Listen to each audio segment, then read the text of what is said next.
नमस्कार। आज के इस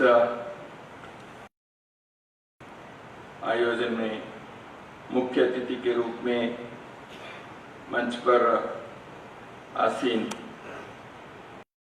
भाईसा गुरुद्वारा के श्रद्धेय मुख्य ग्रंथी जी श्री ज्ञानी रणजीत सिंह जी, यहाँ के संजीवनी बाल आश्रम की संचालिका प्रसिद्ध समाज सेवी बहन श्रीमती प्रतिमा जी, सेवा भारती महाकोष मान्य अध्यक्ष डॉक्टर पानसी जी,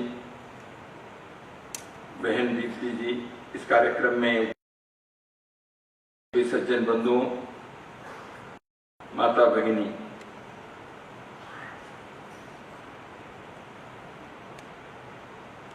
मैं 3 दिन में सभागार में बोलने के लिए यहाँ खड़ा हो गया। ये दूसरी बार है।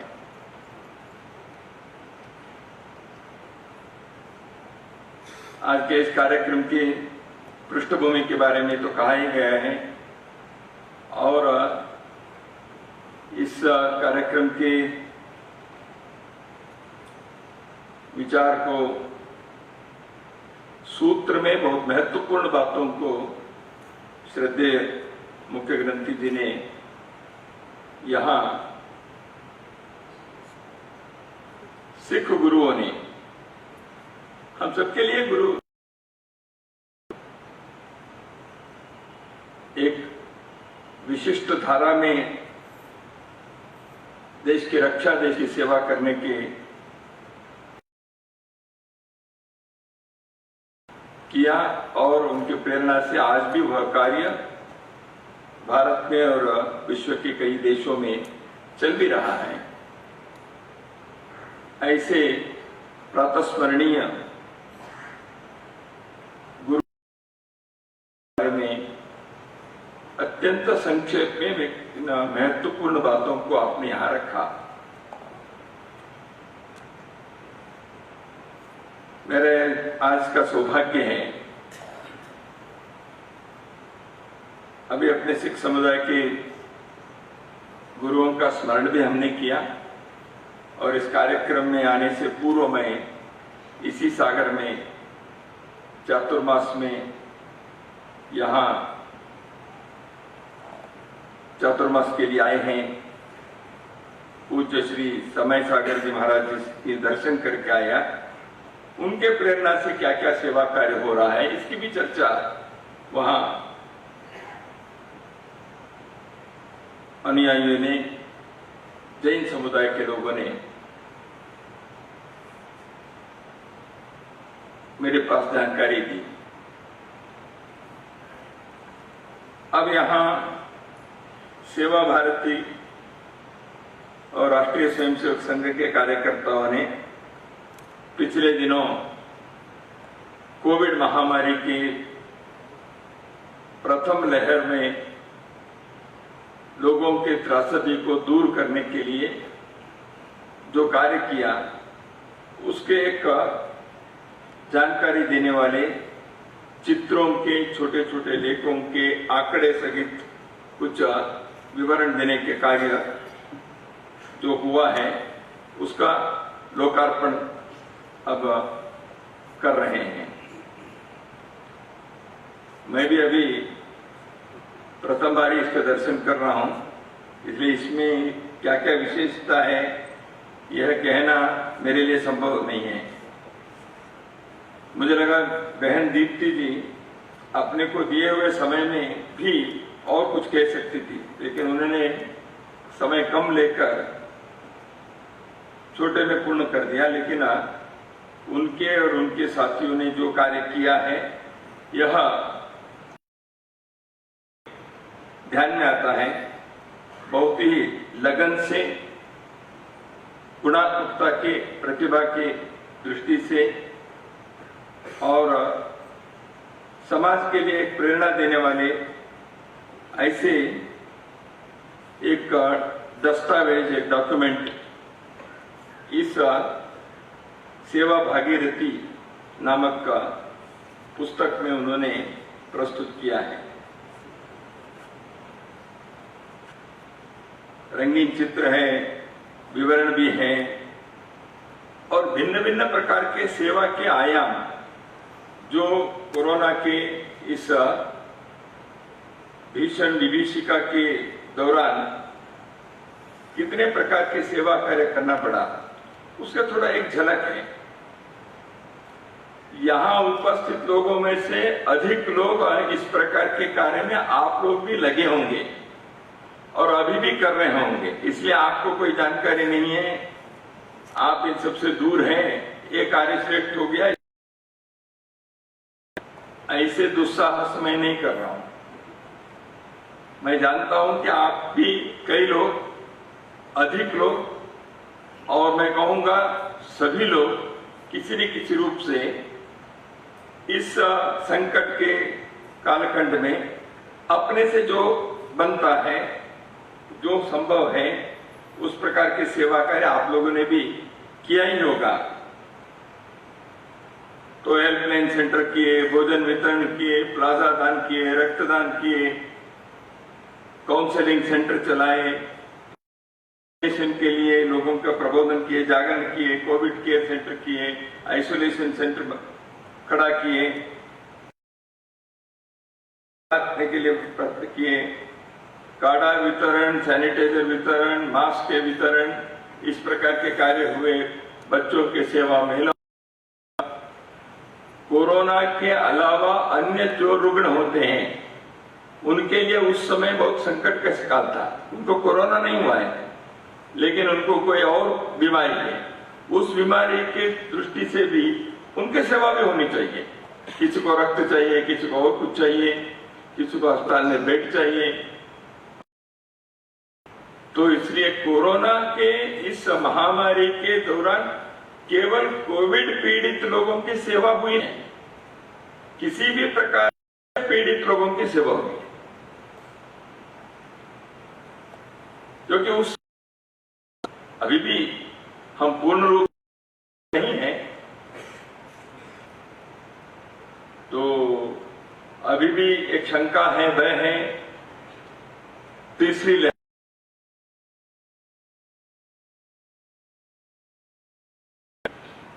निश्चित रूप से कोई कह नहीं सकता। और कुछ तज्ञ लोग कहते हैं वो आ गई, कैसे आएगी ये मालूम नहीं है। इसलिए वो यदि ऐसे एक संभावना है, ऐसी परिस्थिति आ जाती है तो उसके लिए भी तैयारी करने के लिए सेवा भारती के आरोग्य मित्र प्रशिक्षण के एक मुहिम चलाई। महाकौशल प्रांत में भी, अब इस महाकौशल प्रांत में ही लगभग 1.25 लाख 1.5 लाख लोगों को गांव-गांव तक, मंडल तक एक दिन के 4 सत्रों का कार्य चल रहा है। उसका भी एक छोटा सा झलक यहां है। कोरोना की तीसरी लहर को ध्यान में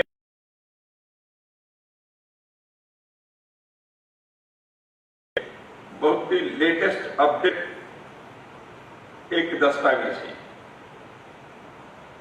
तो इन सारे डॉक्यूमेंट करना क्यों?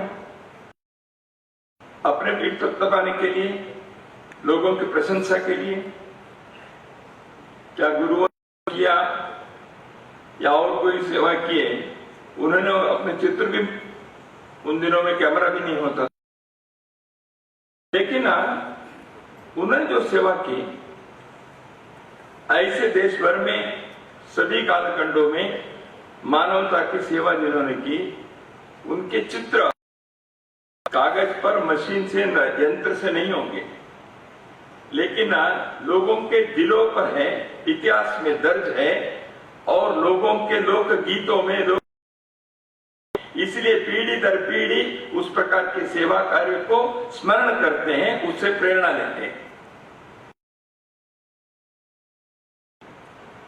क्योंकि एक सत्कार्य जब होता है, जब ऐसे एक मानवता के होता है, स्वाभाविक रूप से उस संवेदना को देखकर, उस कार्य को देखकर लोग प्रेरणा लेते हैं। हम भी कुछ करें ऐसे सोचकर 4 कदम उस दिशा मनुष्य करता है। ऐसे जो विभूति लोगों ने, बड़े लोगों ने, संतों ने, महात्माओं ने किया, वो बड़े लोग थे। उनके चित्र या उनके ऐसे डॉक्यूमेंट किए बिना भी सदियों तक उस कार्य को लोग स्मरण कर रहे हैं। संघ के स्वयंसेवक सेवा भारती का कार्यकर्ता इतने बड़े संत नहीं है, सामान्य लोग हैं। उन्होंने कुछ कार्य किया और आज तकनीकी है इसको ऐसे बनाने के, इसलिए इसको बनाया। बनाने का कारण ये नहीं कि ये सबको ऐसे कहें, तो फिर काय के लिए बनाना? अगली पीढ़ी को मालूम होना चाहिए।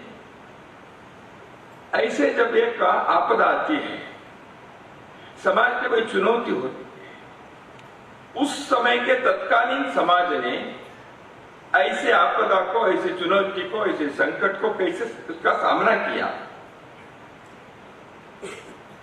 तो उससे प्रेरणा लेनी चाहिए। किसी भी प्रकार के ऐसे नौबत आती है, संकट आते हैं, उससे समाज को डरना नहीं चाहिए, उसके सामने हार मानना नहीं चाहिए। विवश होकर किम कर बैठे, ऐसे नहीं कर सकते। तो उदाहरण को प्रस्तुत किया है, तो इसलिए ये जो यह किसी के प्रशंसा में नहीं, किसी के वाहवाही के लिए नहीं है। यह एक राष्ट्र धर्म को, समाज धर्म कार्य को, समाज के त्वदीय वस्तु गोविंद तुभ्यमयी में समर्पय,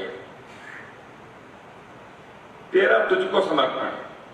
इसलिए समाज ने इस प्रकार के कार्य किया है, इसलिए समाज चित्र को यहां रखा है, सामान्य चित्र है। और उन्होंने क्या किया, जैसे अभी प्रारंभ में दीप्ति ने एक प्रसंग का उल्लेख किया, सैकड़ों हजारों ऐसे प्रसंग हैं, एक पुस्तक में हम दाग रख भी नहीं सकते।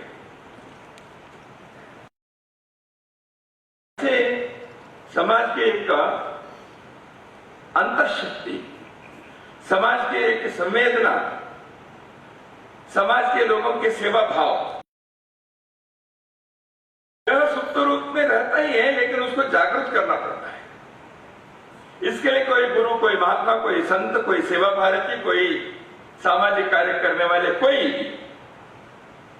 4 कदम रखकर अपने पहल प्रारंभ करते हैं, तो समाज के लोग भी बड़ी तादाद में उसके साथ सहयोग करने के लिए आते हैं। यही अनुभव है। ऐसे हैं, ये सेवा के सौदा जो है बहुत लाभकारी है। आप एक बीज बोएंगे, उससे एक पौधा नहीं 10 पौधे खड़े होंगे,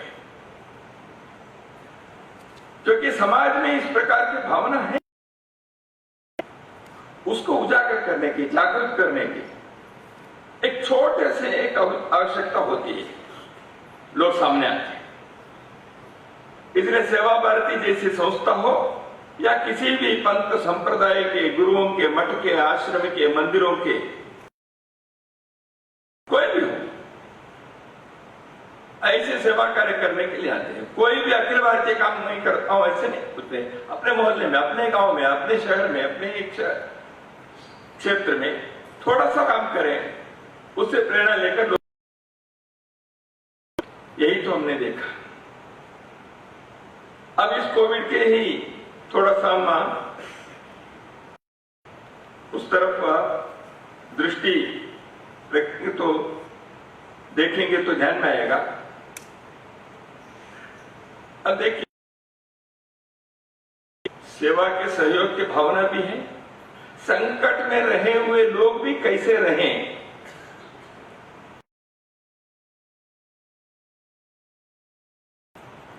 मैं हमेशा ये पिछले कुछ महीनों से इसका उदाहरण कई जगह पर देता हूं, आप लोगों को भी मालूम है, उसको फिर से एक बार मैं स्मरण दिलाता हूं। लगभग 40-45 लाख प्रवासी मजदूर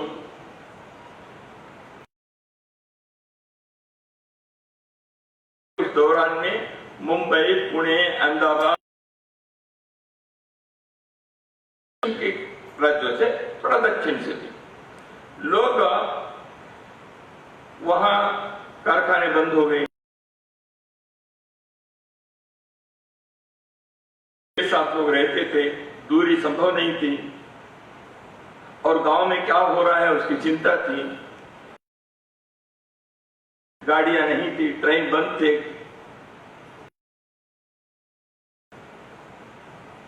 करे क्या? तो मजदूर लोग पैदल चले, महिलाएं चली, बच्चों को लेकर चले। ऐसे लोग अपने गांव के लिए पूर्वी उत्तर प्रदेश में, छत्तीसगढ़ में, उड़ीसा में, बिहार में, झारखंड में अपने गांव घर पहुंचने के लिए वहां से चले। वो पैदल चले हुए लोगों की सेवा करने के, और चलने वाले लोग कतार में सैकड़ों के, हजारों की संख्या में चलते रहे।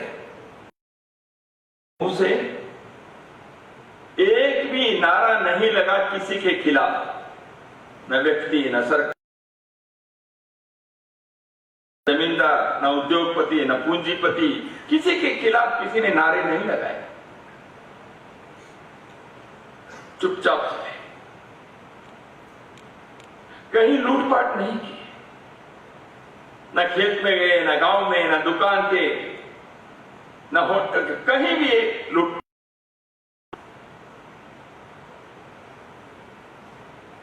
अद्भुत संकट था, भूखे थे, प्यासे थे।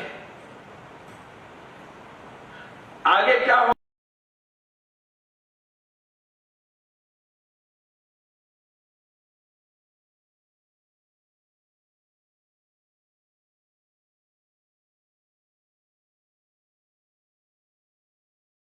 वो अपने गांव चले, ऐसे चले, समाज खड़ा हो गया उनके सेवा के लिए, भोजन दिए, दवा दिए, बच्चों के लिए दूध, नंगे पांव चल रहे तो उनके लिए जूते चप्पल, यदि संभव है तो पुलिस से या प्रशासन से अनुमति ले व्यवस्था किए, उनको बिठाकर वहां तक पहुंच। आप में से कितने लोगों ने दृश्य देखा है मालूम नहीं है, जगह तो मैंने देखी। यानी संकट में रहने वाले लोगों के लिए समाज भी इस प्रकार का। किसी ने पूछा कौन सी, किसी ने छुआछूत की भावना दिखाई, किसी ने भाषा के बारे में पूछा। बाकी दिनों में हमारे समाज में क्या होता है, भाषा के नाम पर, जाति के नाम पर, छुआछूत के नाम पर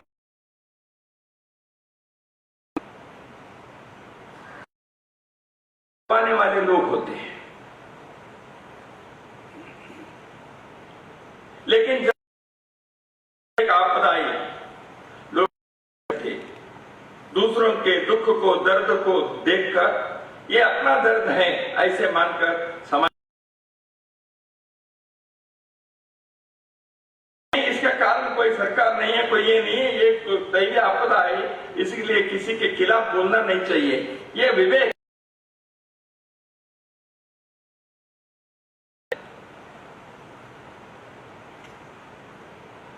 बंधुओं, दुनिया में कई देश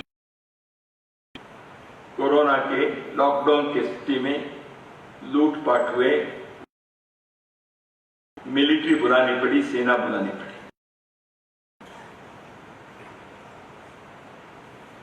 इंग्लैंड जैसे देश में भी हुआ, भारत में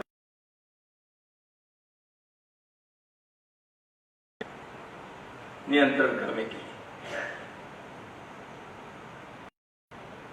तो कई बार कहते हैं ना, भारत के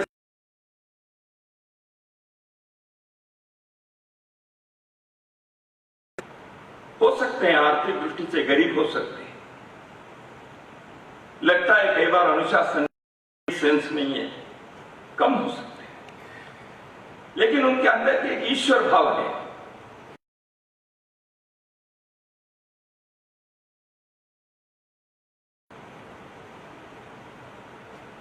तो क्या इस संस्कृति के को आगे पीढ़ी को न केवल बताना है, उस प्रकार जीने के लिए उनको प्रेरणा, भारत के इस विरासत,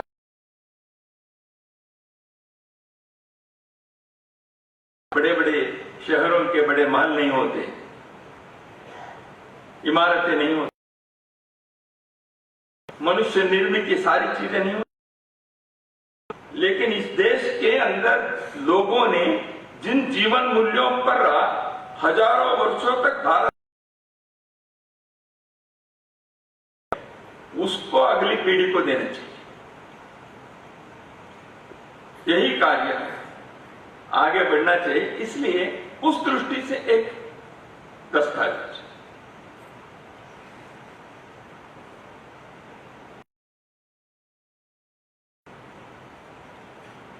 मनुष्य को सेवा स्वाभाविक रूप से उसके मन में घर के अंदर सीखता है। चैरिटी बिगिंस एट होम कहते हैं, अंग्रेजी में एक वाक्य है। जो है सेवा जो है दूसरों के लिए अंतःकरण से, एक अपनत्व से,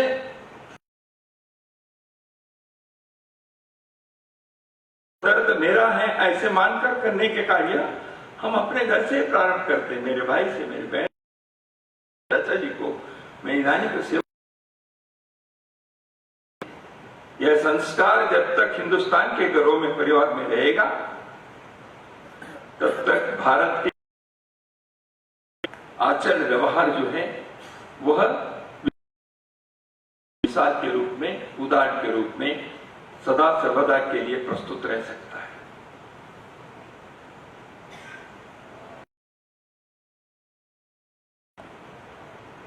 ग्रंथी जी ने उल्लेख किया धर्म की रक्षा के लिए, दूसरों के, जब आप कह रहे थे मुझे एक संस्कृत की सुभाषित याद आया,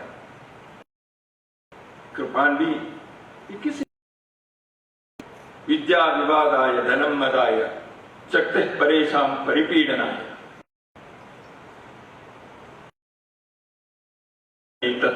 ज्ञानाय दानाय च रक्षणाय। किसके पास कौन सी विद्या है, धन है और शक्ति है, ये तीनों गलत लोगों के हाथ में है तो क्या होगा? विद्या गलत, ज्ञान सही आदमी के पास नहीं है, ज्ञान के अहंकार भी होता है ना, विवाद है। धन लोगों के पास नहीं है, संपत्ति, क्या मदाय, मद से, अहंकार से दूसरों के कुचलने के लिए, धन के लिए उसका उपयोग करेगा। शक्ति यदि है तो, शक्ति है तो उसको दूसरों को पीड़ा देने के लिए, दादागिरी करने के लिए, गुंडागर्दी करने के लिए। लेकिन यही वो साधु लोगों के पास, यही सज्जनों के पास विद्या है, ज्ञान प्रसारण के लिए, प्रबोधन के लिए उसका करेंगे। दाना या धन को केवल अपने लिए नहीं, दूसरों के लिए, उनके भलाई के लिए, उन्नति के लिए, सेवा के लिए।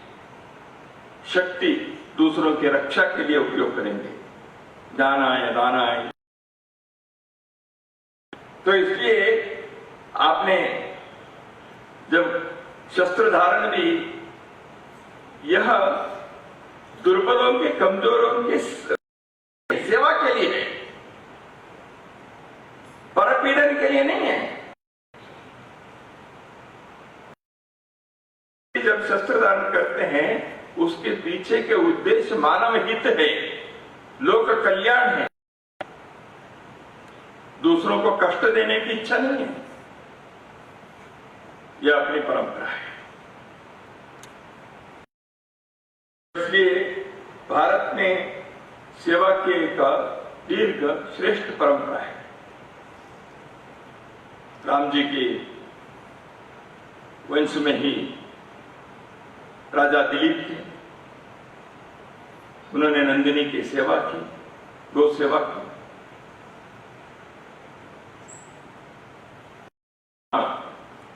राजा रंतिदेव करके एक राजा था। तो हम कामयी राज्यम न स्वर्गम न पुनर्भवम, कामयी दुख तत्ता नाम प्राणी नाम अर्थिनाशनम।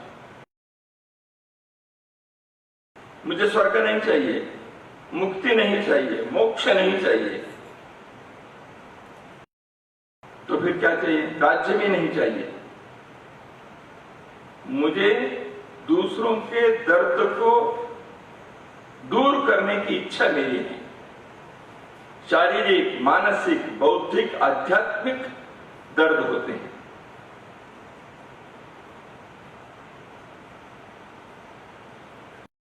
मन के दर्द एक प्रकार है।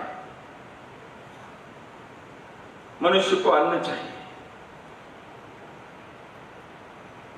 अपने रक्षा के लिए कपड़े चाहिए, आवास चाहिए। एक सेवा है। मनुष्य के अभावग्रस्त लोगों के अभाव को दूर करने की सेवा एक सेवा है। अज्ञानी लोगों के ज्ञान बढ़ाने का, उनके प्रबोधन करके उनके अंदर के विवेक को जागृत करना, वह भी एक सेवा है। इन चीजों को दान कहा है, अन्नदान। इसमें व्यापार नहीं है, भौतिक चीजों के कमाई नहीं है। एक समाज के कर्तव्य निभाने के लिए, समाज धर्म के निभाने के लिए।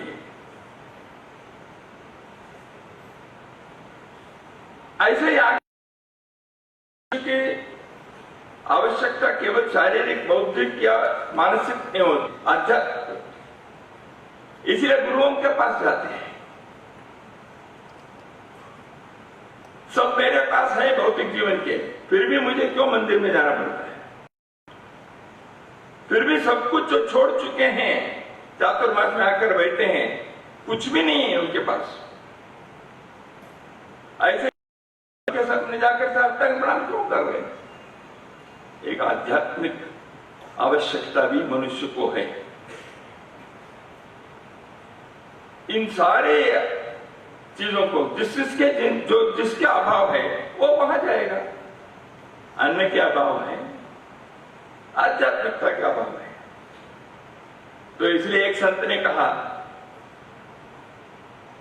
मैं गरीब हूं, कपड़े से, अनाज से नहीं। मैं गरीब हूं, मैं भक्ति से गरीब हूं। मेरे अंदर भक्ति भरो हे भगवान, ऐसे प्रार्थना कर। तो इसलिए गरीबी हमेशा भौतिक चीजों की होती है, ऐसा नहीं है। इसलिए सेवा भारती जैसे संस्था या इस प्रकार के समाज में सेवा कार्य करने वाले विद्या के प्रसार करते हैं, इसलिए स्कूल कॉलेज चलाते हैं, अन्नदान करते हैं, अनाथों के लिए काम करने वाले प्रतिमा दीदी जैसे लोग खड़े होते हैं। मालूम नहीं था उनको सेवा करने कैसे। जिस घर में वो बहू बनकर आई, वहां उनकी सासू मां उसको चलाए, ऐसे है ना। तो सासू मां ने शुरू किए, वो चले गए तो इन्होंने वो कार्य को अपने ले लिया। परंपरा चलानी, सेवा के कार्य सासू मां करती थी, इसको एक हमने पुस्तक बनाया, उनको एक चित्र रखा, हो गया भाई, सासू मां चलाती थी, ऐसे कह सकती थी। लेकिन नहीं, मुझे इसको और आगे बढ़ानी है और अच्छे से चला करना चाहिए। ऐसे उस घर के बहू के नाते आकर वो कार्य अपने ऊपर ले। सेवा परंपरा इस कारण से बनती है।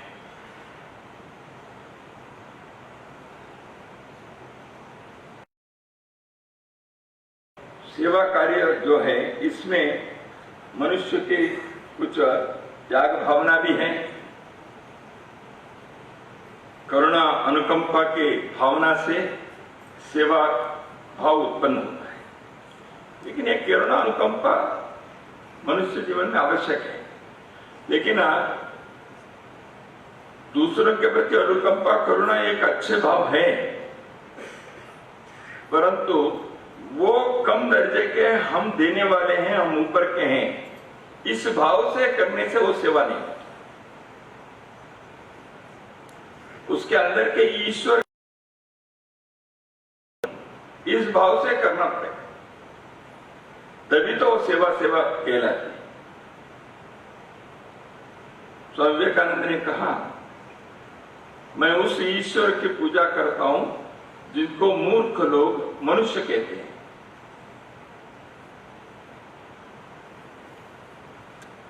विवेकानंद ने दूसरे एक जगह पर भी कहा, so long as the millions live in hunger and ignorance, I hold a man a traitor who, having been educated at their cost, pays not the least heed to them. जब तक लाखों लोग अज्ञान से, भूखे से, उस अंधकार में रहते हैं, तब तक बदौलत जिन्होंने अपने को सुशिक्षित बनाकर समाज में स्थापित कर दिया है, वो उनकी सेवा नहीं करते हैं। मैं ऐसे शिक्षित लोगों को समाज द्रोही ऐसे मैं ट्रेटर, ये विवेकानंद ने कहा है, क्योंकि आपने उनके बदौलत ऊपर आए, eight there cost. Vivekananda ji ने कहते समय प्रत्येक शब्द के बारे में सोचा होगा।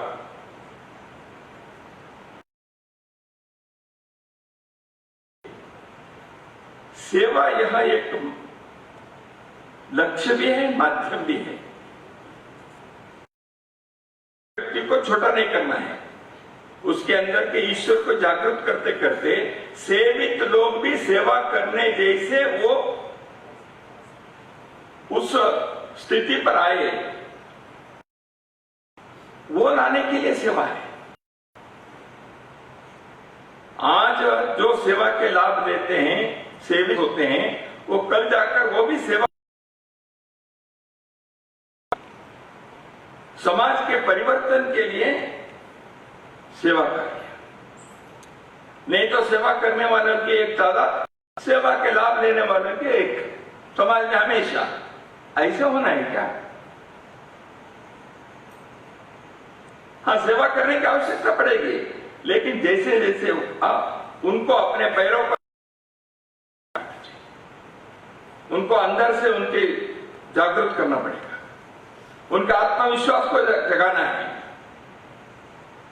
लोग परिश्रम करें, उनके लिए जो सहयोग चाहिए, समर्थन चाहिए, संबल चाहिए, उसके लिए समाज खड़े रहने चाहिए। इसलिए कमजोर वर्गों को हमेशा कमजोर रखें, वो उद्देश्य नहीं है। लेकिन सेवा की परंपरा फिर कैसे चलेगी? क्योंकि समाज में दौर्भाग्य से कोई अनाथ होते ही नहीं, कोई गरीबी के अनुभव करते ही है, कोई रूप नहीं है, किसी को दर्द होता ही है। दैवी आपदाएं कभी आ भी सकते हैं, भूकंप, बाढ़ या महामारी। तो इसलिए समाज नित्य सिद्ध भी रहना चाहिए। इसलिए समाज के अंदर सेवा यह भक्ति के समर्पण के और एक शब्द है।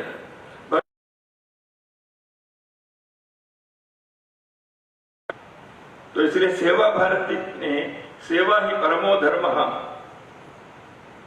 इस विचार को जो स्वीकार किया, इसी अर्थ से किया। मित्रों, इसको सेवा भागीरथी कहा है। आज के इस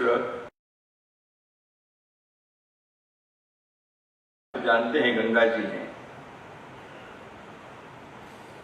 गंगा जी क्या काम करती हैं वो भी हम जानते हैं। गंगा मैया प्रवाहित होती हैं और जहां गंगा जी चलती है, बहती है, वहां उस भूमि को फलदायी उर्वरित कर देती है। वहां विकास होता है, वहां जीवन पल्लवित पुष्पित होता है। गंगा के जल जीवन दानी, तो ऐसे जीवन है गंगा। लेकिन गंगा जी के दूसरा बड़ा काम है। गंगा जी के तट पर रहने वाले लोगों को तो यह लाभ मिला, लेकिन पूरे भारत से, विश्व से गंगा जी के पास क्यों लोग आते हैं? गंगा जी के अंदर डुबकी लेने से मेरे पाप पिछले जन्म का नाश होगा, पुण्य भी कमाने के लिए आते हैं। जीवनदायिनी है, पाप नाशनी है। भागीरथी सेवा भी ऐसे है, ये जीवनदायिनी भी है, पुण्य प्राप्त करने के लिए पाप नाशनी भी है। सेवा के कारण लोगों के जीवन बनता है और सेवा करने वाले लोग इस भागीरथी में डुबकी लेने से, इसलिए सेवा भागीरथी। तो सेवा के इस कार्य को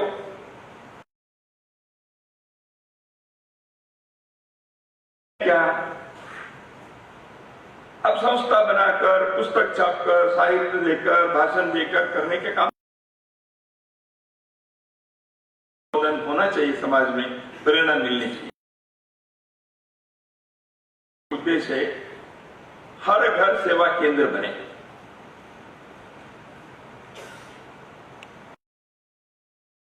बच्चों को चीटी को आटे दाना देना या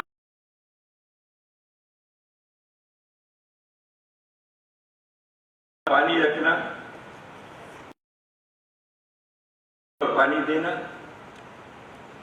या कष्ट में रहने वाले लोगों के लिए कुछ सेवा करने के लिए जाना, यह हर घर से एक संस्कार के रूप में आना चाहिए।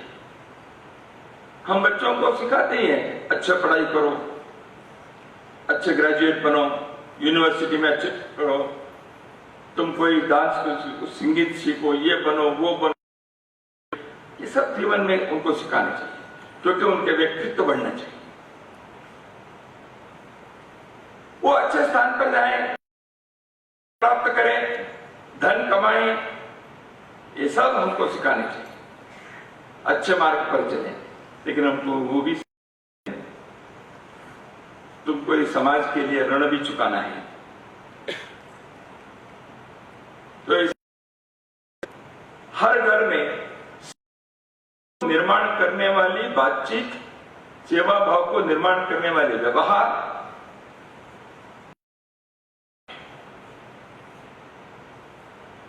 तो इसके यह जीवन का शिक्षण है।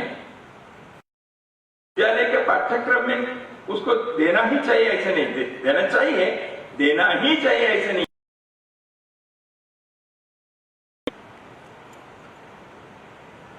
तो यह अपने भारतीय जीवन परंपरा में के संतों ने, महात्मा ने यह कार्य किया ही नहीं। पिछले दिनों कोरोना के इस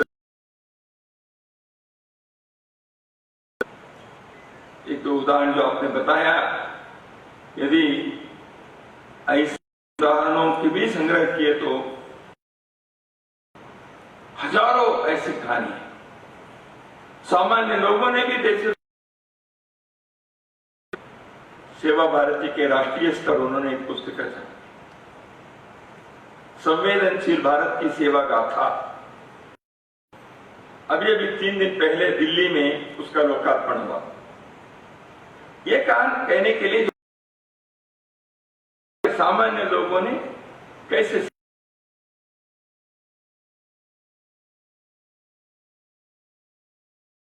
नहीं है, उन सबको करना चाहिए, अपने अपने कर्तव्य, अपने अपने धर्म निभाना चाहिए, अपने अपने कार्य करना ही चाहिए। लेकिन मैं क्या कर सकता हूं? ये जो सामान्य लोगों ने किया वो समाज में दर्ज होना चाहिए। संघ के स्वयंसेवकों ने पूरे देश में ऐसे कार्य किया, दूर दराज के क्षेत्र तक, मनुष्यों के नहीं प्राणियों के भी, गाय के, कुत्ते के, बंदरों के। मार्केट बंद है, मंदिर बंद,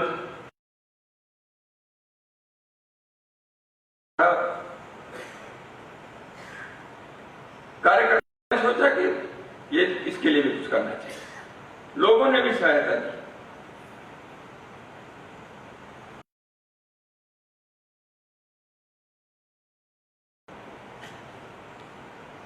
भारत में जब हम परिवार कहते हैं, केवल मनुष्य सारी सृष्टि होती है, तो ये करना बाकी है। ये वो सब किया है, फिर भी दौर्भाग्य से कुछ लोग की यात्रा समाप्त करके चले गए। ऐसे मृत लोगों के अर्थ वो भी कठिन था पहले लहर में, उसके लिए भी कार्यकर्ता तैयार हुए स्वयं से। देश भर में ऐसे कई जगह पर ऐसे मृत लोगों की अंत्येष्टि करने का कार्य भी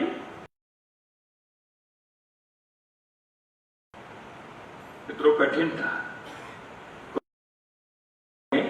ऐसी चीज करने के लिए थोड़ा सा हिम्मत भी चाहिए। घर के लोगों के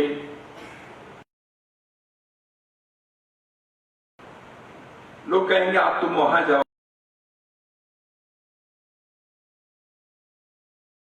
को 14 दिन 21 दिन अस्पताल में जाने के बाद क्वारंटाइन में रहकर अपने घर में नहीं रहना होता था। ऐसे काम करने वाले कार्यकर्ता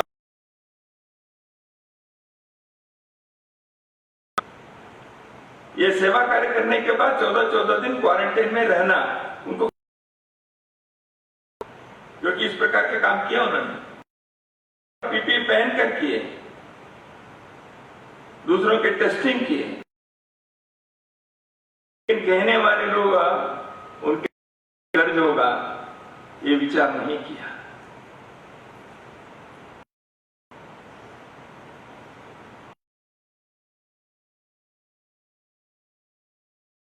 तो ऐसे करते करते भी कई लोग उनको वो संक्रमित हो गए, अस्पताल में रहना पड़ा। अपने दौर्भाग्य से हम लोगों के चले भी गए। ऐसे कार्यकर्ता के में भी जाने का काम थोड़ा बहुत हमने किया, तो ऐसे घर के लोगों ने ये नहीं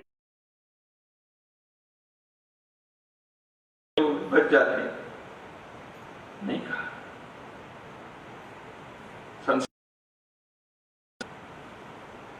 हमारे व्यक्ति ने दूसरों के सेवा करते हुए गए, ठीक है, भगवान ने यही लिखा था,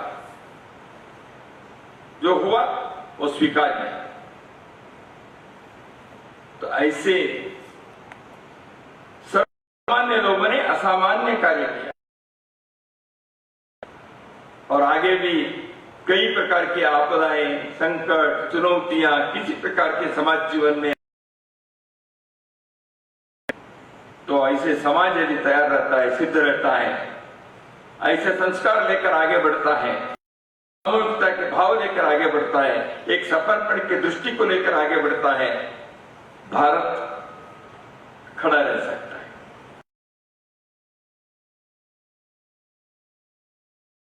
तो इसलिए किसी मूर्ति ने कहा था, India lives who dies, if India dies who lives. यदि भारत जीवित है तो कौन मरेगा, यदि भारत कौन बचेगा। भारत को बचाना इसलिए आज विश्व के लिए ऐसे जीवन देने वाले, जीवन मूल्य रखने वाले समाज की आवश्यकता। लोका समस्ता सुखिनो भवन्तु, ऐसे सोचने वाले समाज, विश्व के किसी भी कोने में होने वाले सर्वसामान्य लोग यहां महात्मा बने, संत बने, क्योंकि उनको कहीं भी किसी के भी किसी जीवी के होता है वो मेरा दर्द, ऐसे उनको लगता था। भारत के समाज के दर्द, किसी भी समाज के संकट, ये अपना है, भारत है। तब ये गुरु, तो ऐसे भारत के निर्माण के लिए सेवा के कार्य भी यह एक माध्यम है और एक जीवन का धर्म है। इस तरह स्वाभाविक रूप से सेवा भारती जैसे कार्य के साथ रहेंगे, समाज में इस अपने अपने योगदान देंगे। ऐसे